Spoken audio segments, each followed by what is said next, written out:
294 আসনের লড়াই, magic figure 148। 2026 সালে নবান্ন কার দখলে যাবে? চতুর্থবারের জন্য কি আবার মুখ্যমন্ত্রী হিসেবে শপথ নেবেন মমতা ব্যানার্জি, নাকি 15 বছরের শাসনের ইতি টানবে ভারতীয় জনতা পার্টি? সবুজ না গেরুয়া, বাংলা ঠিক কোন পথে হাঁটছে?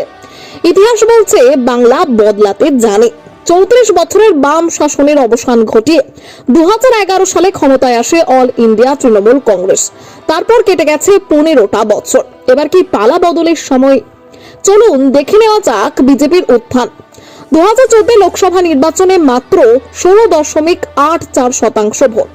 2016 সালের বিধানসভায় আরো কমে 10.16% মাত্র 3টি আসনে।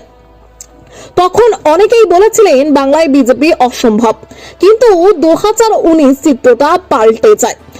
40% বেশি ভোট, 18টি আসন। 2021 বিধানসভায় 77টি আসন নিয়ে প্রধান বিরোধী দল। শূন্য থেকে শিখরে এমন উত্থান বাংলার রাজনীতিতে বিরল। তবে 2024 ধাক্কা, 18 থেকে নেমে 12 আসনে। প্রশ্ন উঠছে, গতি কি থেমে গেল?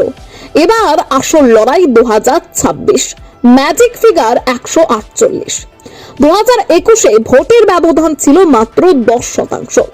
তৃণমূল 48.5%, বিজেপি 38.5%। এই 10%ই এখন সব থেকে বড় চ্যালেঞ্জ। এবার ডেমোগ্রাফিক অঙ্ক, প্রায় 67% হিন্দু আর প্রায় 30% মুসলিম।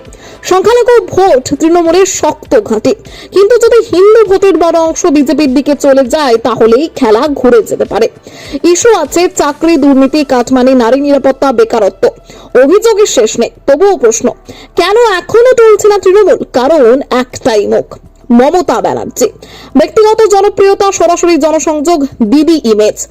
অনেক ভোটার প্রার্থী নয়, মুখ দেখে ভোট দেয়।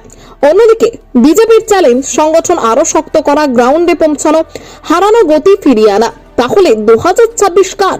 বিজেপি কি 100% গ্যাপ কমিয়ে ইতিহাস গড়বে, নাকি আবারও জয়ী হয়ে নিচের রেকর্ড ভাঙবেন মমতা বন্দ্যোপাধ্যায়? বাংলা প্রস্তুত, আপনি প্রস্তুত তো? মেগা ফাইনাল 2026, নবান্ন কার দখলে?